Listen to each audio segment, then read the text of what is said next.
never believed in ghosts, not really. Even as a kid, when my friends would swap stories about haunted places, I'd laugh and call it nonsense. Ghosts weren't real. There was always an explanation, a trick of the light, the wind through an old house, an overactive imagination. That's what I told myself, right up until the night I moved into the house on Willow Lane. It was a quiet suburban neighborhood, the kind where nothing ever happened. The houses were all the same, neat lawns, trimmed hedges, families who waved politely but never stopped to talk. The house itself was old, but not ancient, built in the 60s, with faded yellow siding and a creaky wooden porch. The realtor had mentioned the previous owners left in a hurry, but she brushed it off when I asked why. "Just one of those things," she said with a tight smile. I should have taken that as a warning. The first night was off. Not in a dramatic horror movie way, just little things. The air felt too still, like the house was holding its breath. I told myself it was just the unfamiliar space, the empty rooms echoing differently than my old apartment. But then, as I lay in bed, I heard it, a soft, rhythmic tapping from the hallway. 3 slow knocks, then silence, then 3 more. I sat up, straining to listen. Maybe it was the pipes, an old house settling, but the sound was too deliberate, too human. I grabbed my phone, using the flashlight to scan the dark hallway. Nothing. Just empty space and the faint smell of something stale, like old paper left in a damp basement. I shut the door, locked it, and told myself I was being paranoid. The next few days were worse. I'd wake up to find cabinets slightly open, even though I swore I'd closed them. My keys would disappear from the counter, only to turn up in the fridge. Once I caught a glimpse of movement in the mirror, a shadow flickering behind me, just for a second. But when I turned, there was nothing. Then came the whispers. At first, I thought it was the wind, but the words were too clear, too close. A woman's voice, barely audible, like she was speaking right into my ear. "You shouldn't be here." I spun around, heart hammering, but the room was empty. That's when I started researching the house. Turns out, the previous family hadn't just left in a hurry. The mother had died in the house. A stroke, the record said. But the neighbors told a different story, how she'd been found in the basement, her face frozen in terror, like she'd seen something before she died. And before her, another family had lived there. And before them, another. None stayed longer than a few years. I should have left then, but I didn't. Maybe it was pride. Maybe it was fear of admitting I was scared of something I still told myself wasn't real. Then, one night, I saw her. I was half asleep when I felt the bed dip, like someone had sat down beside me. My eyes flew open, and there she was. A woman in a faded floral dress, her skin waxy and gray, her eyes hollow. She leaned in, her breath like rotting leaves, and whispered, "Get out." I screamed, scrambling back so hard I fell off the bed. When I looked up, she was gone. But the room was cold, colder than it should have been in the middle of summer. I packed my things that night. Didn't even bother with the lights. Just threw everything into boxes and left. As I pulled out of the driveway, I glanced back at the house, and in the upstairs window, I saw her, watching me leave. The realtor called a week later, asking why I'd broken the lease. I didn't tell her the truth. What would I even say? That a dead woman haunted the house? That something didn't want me there? But here's the thing. I looked into it more after I left. The house on Willow Lane wasn't just old. It was built on land that used to be a cemetery. The graves had been moved, the headstones taken away. But not all of them. Some things stay buried, and some things don't stay buried enough. I never went back. But sometimes, when I'm alone at night, I swear I hear 3 slow knocks at my door, and I wonder if she followed me.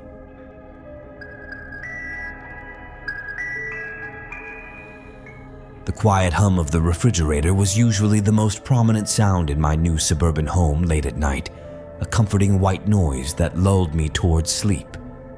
But tonight, a different kind of quiet had settled, a heavy, expectant silence that made the hair on my arms prickle. I had moved in just a few weeks ago, drawn by the promise of peaceful living after years of city noise and cramped apartments. The house was older, with a certain charm, but also with the subtle creaks and groans that come with age, sounds I was still getting used to. It started subtly, a fleeting glimpse of movement in the periphery of my vision, like dust motes dancing in the air, except there was no dust, and the movement seemed intentional. I'd be sitting in the living room reading and catch a shadow flicker near the hallway, or notice a door that I was sure was closed standing slightly ajar. Each time, I'd rationalize it away. Tired eyes, the house settling, a draft I hadn't noticed. But the incidents grew more frequent, more distinct. One evening, as I was making dinner, I heard a faint whisper from the living room, a low murmur that sounded like someone speaking just below the threshold of hearing.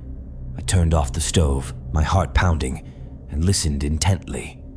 The sound was gone. I checked the house. Every window was closed, the back door locked. There was no one else there. I told myself it was the wind, playing tricks through some unseen gap in the walls. But then came the footsteps. I was in bed, just drifting off to sleep, when I heard them in the hallway outside my room. Slow, deliberate steps, the kind someone makes when they're pacing. My dog, usually alert to every sound, remained asleep at the foot of the bed, undisturbed. I held my breath, straining to hear, but the footsteps faded away down the hall and stopped. I got out of bed, my legs shaky, and cautiously opened the door. The hallway was empty, the only light coming from the faint glow of the digital clock in the living room. The next few nights were punctuated by similar occurrences, whispers, footsteps, the feeling of being watched when I was alone in the house. Logic told me there had to be a rational explanation. Perhaps the old house had some unusual acoustics, amplifying sounds from outside or within the walls in strange ways. Maybe the subtle movement I was seeing was due to the play of light and shadow at certain times of day. I started keeping a log, meticulously noting the time and nature of each incident. I tried to find patterns, connections to the weather or the time of day, anything that could point towards a natural cause. But the events seemed random, unpredictable. Yet, they were never overtly threatening, just unsettling. The true shift into something terrifying happened one rainy afternoon. I was working from home, sitting at my desk in the spare bedroom. The rhythmic drumming of the rain against the windows was almost hypnotic. Suddenly, the temperature in the room seemed to plummet. A wave of icy cold washed over me, raising goosebumps all over my body. The air felt heavy, charged with an unseen energy. I looked around the room, half expecting to see something, but there was nothing out of the ordinary. Then a distinct shape began to coalesce in the corner of the room, a hazy, translucent form that slowly took on the vague outline of a person. It was tall and gaunt, its features indistinct but undeniably present. A wave of pure, unadulterated terror washed over me, a primal fear that went beyond anything I had ever experienced. I wanted to scream, to run, but I was frozen in place, my eyes locked on the spectral figure in the corner. It didn't move, didn't make a sound, but its presence was palpable, suffocating. Logic, the foundation I had been clinging to, seemed to crumble in the face of this undeniable visual evidence. This was not a draft, not a trick of the light, not an acoustic anomaly. This was something else, something unexplainable. The feeling of intense cold persisted, and I could feel a faint pressure, like a hand resting lightly on my shoulder, despite being completely alone. The translucent figure remained in the corner, its silent presence radiating an aura of profound sadness and something else, something darker that I couldn't quite define.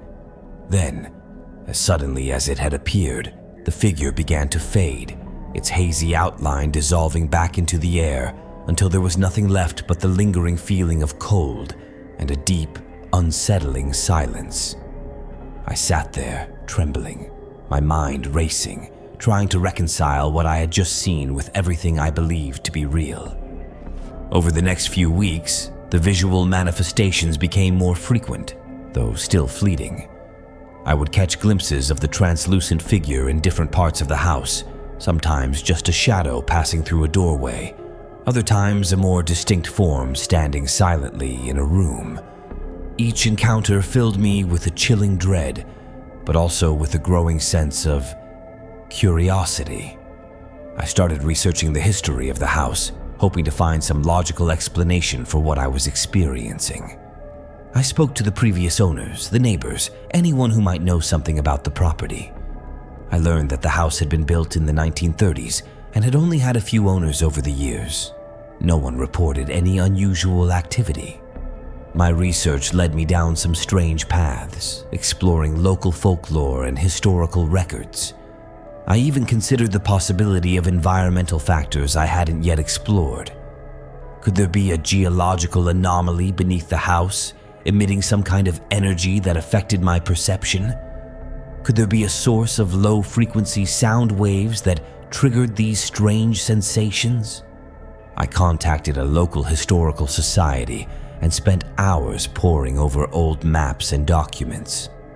I discovered that the land where my house stood had once been part of a much larger estate, and there had been rumors of a tragic accident on the property many decades ago. A young man, I learned, had reportedly died in a fall from a tree during a storm. This information, while unsettling, still didn't fully explain the visual phenomena I was witnessing, but it gave me a direction, a potential anchor for the illogical events. Could the sadness I felt emanating from the spectral figure be connected to this long-ago tragedy? One evening, as I sat in the living room, the translucent figure appeared again, standing near the fireplace. This time, instead of being consumed by fear, I felt a wave of empathy. I spoke to it, my voice barely a whisper. "Are you the young man who died here?" The figure didn't respond, but its form seemed to flicker slightly, almost as if acknowledging my words. I continued to speak, telling him that I knew about the accident, that I understood his sadness. I spoke about the peacefulness of the neighborhood now, how the house was a place of rest. Over the next few days, I continued to speak to the figure whenever it appeared, sharing stories about my life, about the joy I found in the simple things. I focused on creating a calm and welcoming atmosphere in the house. I played soft music, kept the lights on in the evenings, and consciously tried to fill the space with positive energy. Gradually, the appearances became less frequent, less intense. The feeling of cold that had accompanied them began to dissipate. The heavy silence that had once filled the house was replaced by the familiar, comforting hum of suburban life. One night, I was sitting on the porch, watching the fireflies dance in the twilight.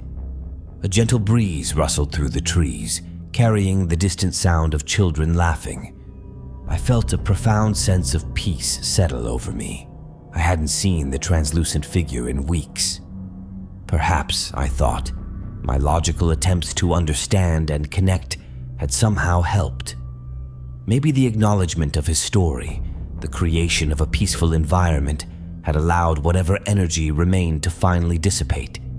The terrifying ghosts hadn't been malicious, just stuck. And perhaps in their own inexplicable way, they had finally moved on, leaving me to the quiet suburban life I had sought. The logic wasn't scientific, but it was a personal logic, a reasoned understanding of an experience that defied conventional explanation. The suburban home was finally, truly mine.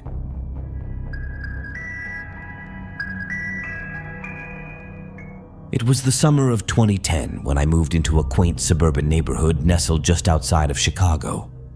The streets were lined with maple trees, their leaves rustling gently in the breeze, and the houses stood in neat rows, each with manicured lawns and white picket fences.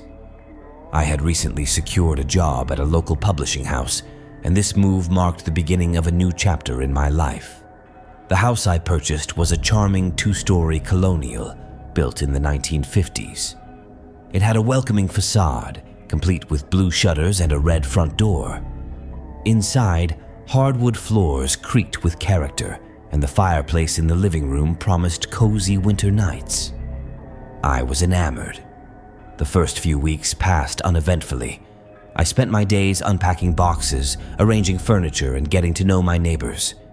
Mrs. Henderson, an elderly woman living next door, would often bring over freshly baked cookies and share stories about the neighborhood's history. She mentioned that my house had been vacant for several years before I moved in, but she didn't elaborate further. One evening, as I was settling into bed, I heard a faint tapping sound. Assuming it was a branch brushing against the window, I dismissed it and drifted off to sleep. However, the tapping persisted over the next few nights, always around the same time. Curious, I decided to investigate. I checked the windows, no overhanging branches. I examined the exterior of the house, looking for any loose shutters or siding that might be causing the noise. Everything seemed in order. Perplexed, I chalked it up to the house settling and tried to ignore it. A week later, I was in the kitchen late at night, pouring myself a glass of water, when I noticed a shadow move across the hallway. I froze, heart pounding. I called out, "Hello?" No response. I mustered the courage to walk towards the hallway, turning on lights as I went. Nothing. The house was silent. These occurrences became more frequent. Objects would be slightly out of place, lights would flicker, and cold spots would appear in certain rooms. I began to feel as though I was being watched, especially in the evenings. Sleep became elusive, and I found myself growing increasingly anxious. One night, I awoke to the sound of footsteps on the stairs, heavy, deliberate steps ascending slowly. I sat up in bed, straining to hear. The footsteps stopped just outside my bedroom door. I held my breath, waiting. After what felt like an eternity, I summoned the courage to open the door. The hallway was empty, but the air was thick, and an overwhelming sense of dread washed over me. Determined to find a rational explanation, I installed security cameras throughout the house. I reviewed the footage daily, hoping to catch something, anything, that would explain the disturbances. For days, the recording showed nothing unusual. Then, one morning, I noticed something peculiar. At precisely 3:15 a.m., the camera in the living room captured a faint, translucent figure moving across the room. It was humanoid in shape, but lacked distinct features. It glided silently, disappearing into the wall. I replayed the footage multiple times, disbelief giving way to fear. I reached out to a local historian, hoping to learn more about the house's past. She informed me that in the early 1960s, a man named Thomas Whitaker had lived there with his family. Tragically, he had died in the house under mysterious circumstances. His death was ruled a suicide, but rumors suggested foul play. His wife and children moved away shortly after, and the house changed hands multiple times before falling into disrepair. Armed with this knowledge, I decided to conduct a thorough investigation. I documented every occurrence, noting times, locations, and any environmental factors. Patterns began to emerge. The disturbances intensified around the anniversary of Thomas's death. I theorized that residual energy from the traumatic event might be causing the phenomena. To test this, I arranged for a professional cleansing of the house, hoping to alleviate any lingering energy. Following the ritual, the activity subsided significantly. The house felt lighter, and the oppressive atmosphere lifted. While occasional anomalies still occurred, they were infrequent and less intense. Reflecting on the experience, I realized the importance of approaching such situations with a balance of skepticism and openness. While not everything can be explained, seeking logical explanations and understanding the history behind events can provide clarity. My time in that house taught me to respect the unknown and the stories that dwell within the walls of our homes.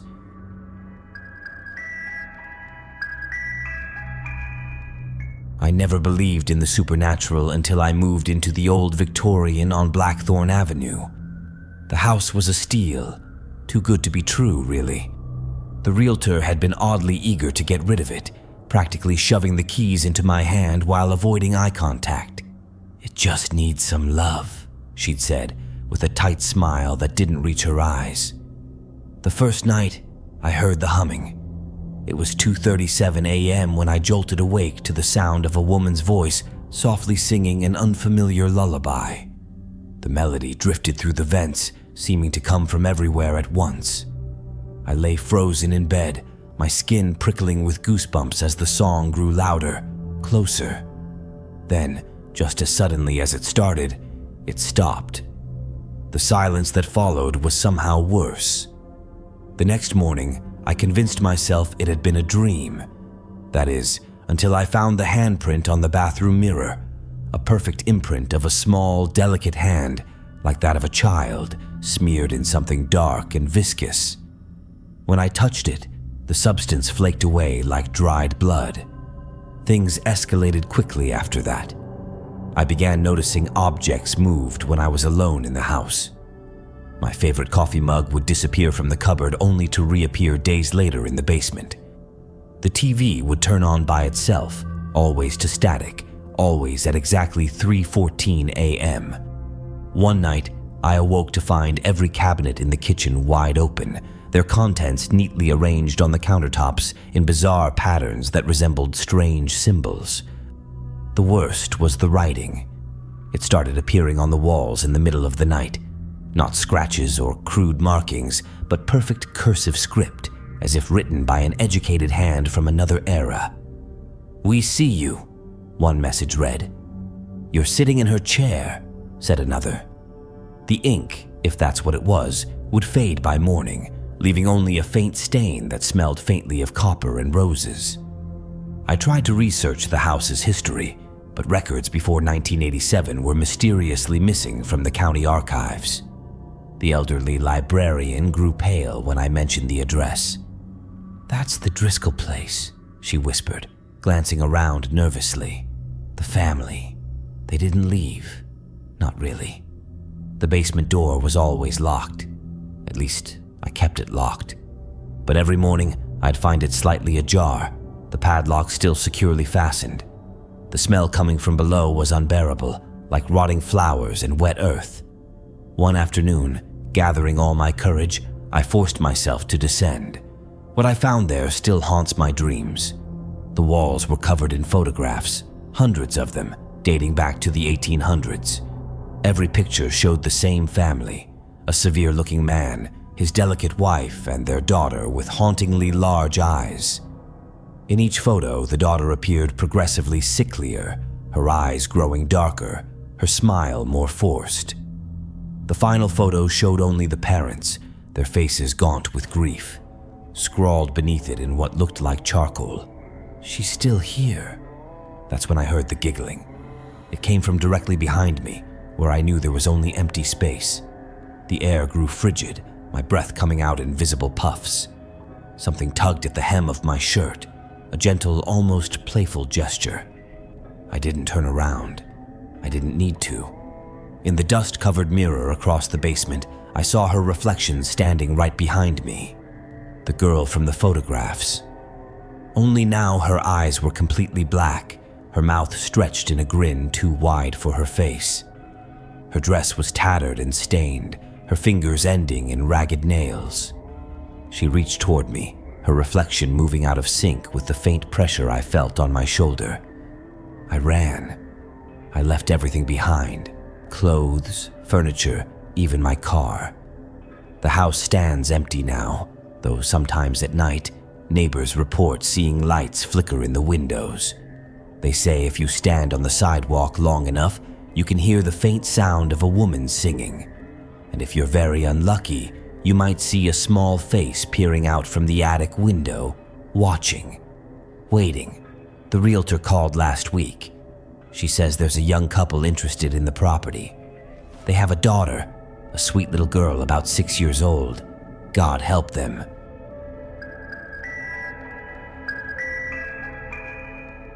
The air in our cul-de-sac had always been thick with the scent of freshly cut grass and the distant hum of lawnmowers, a comforting symphony of suburban life. I'd lived in this house my entire life, seen families move in and out, watched kids grow up and ride their bikes down the street, their laughter echoing in the twilight. It was a place of predictable routines, of barbecues on weekends and early morning commutes during the week. Yet, a subtle unease had begun to weave its way into this familiar fabric, a creeping sense that things weren't quite right, a feeling I initially dismissed as stress from work. It started small, almost imperceptibly. A book misplaced, only to reappear later in an unexpected spot. The faint creak of the floorboards upstairs when everyone else was downstairs. A house settling, I told myself firmly. Then came the whispers. Not words, not exactly, but a low, indistinct murmur, like a conversation just beyond the threshold of hearing, always when I was alone, late at night, the rest of the house quiet and still. I'd strain my ears, trying to decipher them, convinced it was the wind or the neighbor's television bleeding through the thin walls. But the more I listened, the more I felt a chill that had nothing to do with the temperature. One Tuesday evening, as I was making dinner, a knife fell from the counter. Not just slid off, but seemed to lift, hover for a fraction of a second, and then drop with a clatter onto the tiled floor. I froze, my heart pounding. A tremor, perhaps. But the glass of water next to it remained perfectly still. My logical mind scrambled for explanations. A draft, a slight unevenness on the counter I'd never noticed. I picked up the knife, my hand trembling slightly, and finished making dinner, the unsettling image replaying in my mind. The following days brought more of these inexplicable occurrences. Lights flickering despite new bulbs, doors creaking open just a crack when I was sure they were closed, the persistent low whispers that seemed to follow me from room to room. My initial dismissiveness began to erode, replaced by a gnawing anxiety. I started to question my own sanity. Was I imagining things? Was I more stressed than I realized? I confided in my neighbor Sarah, a kind elderly woman who had lived on our street even longer than I had. I recounted the strange events, half expecting her to patronize me, to suggest I needed more rest. Instead, her eyes widened slightly, a flicker of something I couldn't quite place. Recognition? Crossing her face. She didn't dismiss me. Instead, she spoke of the history of our neighborhood, of the land the houses were built on, stories I'd always considered local folklore, nothing more. Tales of a tragedy, a family lost, their grief supposedly clinging to the very soil beneath our homes. I listened, a knot of unease tightening in my stomach. Logic told me these were just stories, yet Sarah's quiet sincerity was unsettling. That night, the activity intensified. I was in the living room, trying to lose myself in a book when the television flickered off. The power in the rest of the house remained on. I checked the connections, everything seemed fine. As I turned back to the couch, a cold spot washed over me, a distinct drop in temperature in that small area. I could see my breath fog in the dim light. I stood there, frozen, my rational mind battling against the undeniable sensation. A faulty wire in the television, a strange air current. These were the explanations I clung to, even as the cold deepened. Then, a shadow flickered at the edge of my vision, a fleeting glimpse of a human-like form in the hallway. I whipped my head around, but there was nothing there. Sleep offered little respite. I was plagued by nightmares, vivid and disturbing, filled with indistinct figures and suffocating dread. I would wake up in a cold sweat, the lingering feeling of being watched clinging to me like a shroud. The whispers in the house became louder, more insistent, sometimes sounding almost like moans. Driven by a desperate need for answers, I started researching the history of our neighborhood. I spent hours in the local library, poring over old maps and microfilms of newspaper archives. I discovered that Sarah's stories weren't just folklore. There had indeed been a tragedy on this land decades ago, a house fire claiming the lives of a young family. The details were sparse, but the chilling fact remained. Armed with this information, I returned home, the weight of the past settling heavily on me. That evening, as dusk painted the sky in shades of orange and gray, I sat in the living room, the silence of the house amplifying my unease. Suddenly, a child's laughter echoed from upstairs. It was faint, tinged with a sorrowful quality, but undeniably laughter. My blood ran cold. We had no children in the house. I stood up, my legs feeling heavy, and slowly made my way up the stairs. Each creak of the wooden steps seemed to echo the beating of my heart. The air grew colder as I reached the landing. The laughter came again, this time from the master bedroom. I hesitated, my hand trembling as I reached for the doorknob. Taking a deep breath, I pushed the door open. The room was empty, bathed in the eerie glow of the setting sun. But then I saw it. A child's drawing on the floor, a simple picture of a house with a stick figure family, rendered in faded crayon. It looked old, like it had been there for years. As I knelt down to examine it, a gust of icy air swept through the room, and the whispers intensified, swirling around me like a mournful chorus. This time, I could almost make out words, fragmented and filled with sorrow. A wave of understanding washed over me, a logical, albeit terrifying realization. These weren't malicious spirits. They were remnants, echoes of a past tragedy, their grief and memories somehow imprinted on the very fabric of this place. The laughter, the whispers, the cold spots. They weren't intended to scare, but were simply the lingering traces of a family that had lost everything. The following days, I didn't feel fear anymore, but a profound sadness. I started leaving small gestures, a vase of flowers on the mantelpiece, a nightlight in the hallway. I spoke to the empty rooms, offering words of comfort, acknowledging their presence, letting them know they weren't forgotten. The activity didn't cease entirely, but it did change. The whispers became softer, the laughter less sorrowful. The cold spots still appeared, but they no longer felt threatening. It was as if they sensed my understanding, my empathy. One evening, I found another drawing, this one tucked under my pillow. It was similar to the first, but this time there was an extra figure in the picture, a stick figure holding my hand, a small, faded crayon heart drawn above it. A sense of peace settled over me, a quiet understanding that we were no longer alone in this suburban house, but sharing it with the gentle echoes of a family lost, their presence a constant, if unseen, reminder of the enduring power of love and loss. This wasn't a terrifying haunting in the traditional sense, but a poignant coexistence, a logical extension of the enduring impact of tragedy on a place, a lingering resonance that time itself could not completely erase.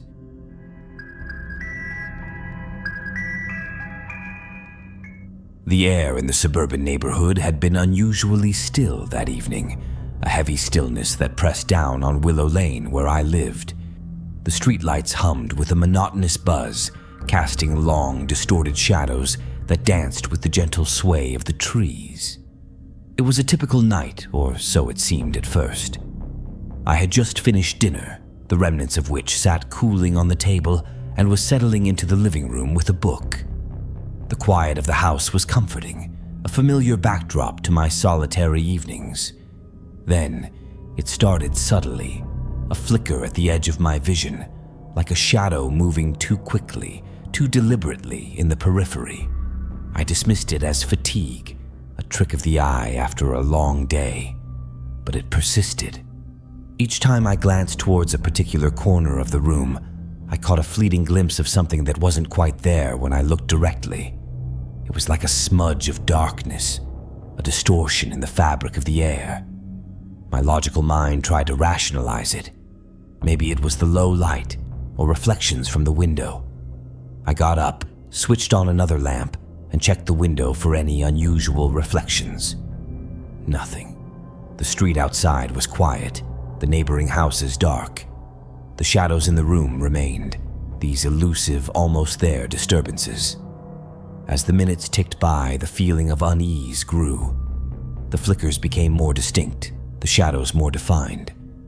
I started to notice a faint coolness in the air, a subtle drop in temperature that made the hairs on my arms stand on end. It was a dry, penetrating cold, unlike the damp chill of a winter evening. My breath hitched in my throat. This wasn't normal. A floorboard creaked upstairs. The house was old and the settling sounds were common, but this was different. It was a deliberate creak, like someone had placed their weight on it. I lived alone. My heart began to pound in my chest, a frantic drumbeat against the oppressive silence. I told myself it was the wind, though I hadn't felt a breeze all evening. I tried to focus on my book, but the words blurred before my eyes. My senses were on high alert, every nerve ending screaming with a primal fear I couldn't explain. The shadows began to coalesce, taking on vague human-like forms. They were translucent, like smoke, but held a definite shape, a distorted silhouette of a person. One seemed to stand near the doorway, its form wavering, its edges blurring into the dim light. Another appeared to hover near the ceiling, its presence sending a shiver down my spine. My logical brain struggled to find an explanation. Carbon monoxide poisoning? A gas leak causing hallucinations? I tried to remember if I had experienced any other symptoms, dizziness, nausea. Nothing. Just this overwhelming sense of dread, this palpable presence of something unnatural. The air grew colder, and a faint whisper seemed to brush against my ear, too soft to discern words, but undeniably there.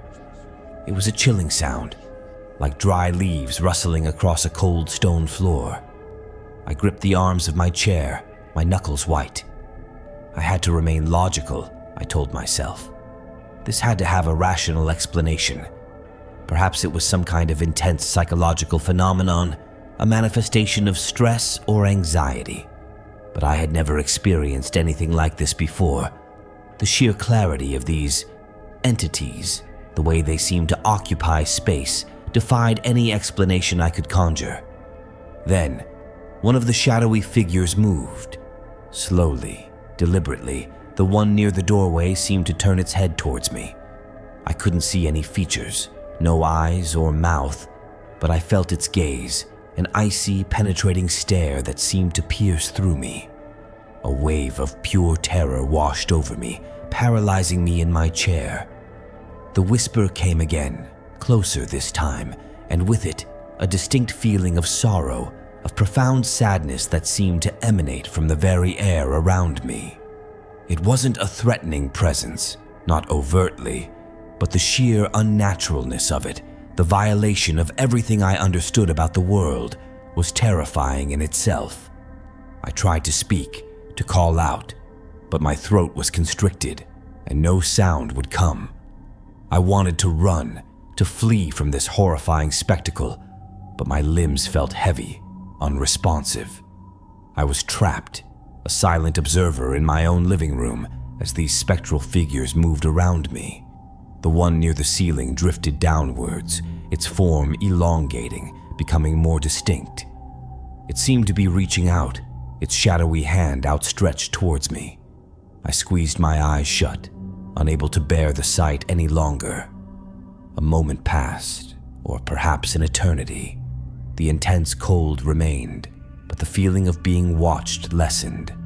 I slowly opened my eyes. The shadowy figure near the ceiling was gone. The one by the doorway was still there, but its form seemed less defined, almost fading. The creaking upstairs stopped. The faint whisper was no longer audible. The oppressive stillness in the air seemed to lift, replaced by a sense of exhausted quiet. The room still felt cold, but it was a normal cold now, as if a window had been left open. I stood up, my legs shaky, and moved towards the doorway. The shadowy figure shimmered, then dissolved completely into the dim light. I cautiously made my way upstairs. The landing was empty, the bedroom silent. There was no sign of forced entry, nothing out of place. I checked the windows, the doors, everything was locked. My logical mind was in overdrive, desperately trying to make sense of what I had just experienced. Had it been a dream? But the lingering cold, the visceral fear, felt too real. I spent the rest of the night in a state of anxious alertness, every shadow a potential recurrence, every creak a renewed threat. As dawn finally broke, casting a pale light through the windows, a fragile sense of normalcy began to return. The house felt empty again, just the quiet, familiar emptiness of my solitary life. In the cold light of day, my logical mind began to piece together a possible explanation, one that didn't involve supernatural entities. The old house had its quirks, drafts, and settling sounds. Perhaps a combination of low light, fatigue, and an overactive imagination had created a perfect storm, leading to a vivid hallucination fueled by some unknown psychological trigger. The feeling of cold could have been a physical manifestation of fear, a psychosomatic response to the imagined presence. The whisper, the feeling of sorrow, these could have been fragments of memories, half-formed thoughts rising to the surface during this heightened state of anxiety. The mind, I knew, was capable of playing incredibly convincing tricks. It wasn't a perfect explanation, not entirely satisfying, but it was logical. It was reasonable. And as the days turned into weeks and the chilling experience faded into a distant, unsettling memory, I held on to that explanation, clinging to the comfort of reason in the face of the inexplicable. The suburban quiet of Willow Lane eventually reclaimed its familiar, undisturbed serenity, leaving behind only the faintest echo of that terrifying, logical night.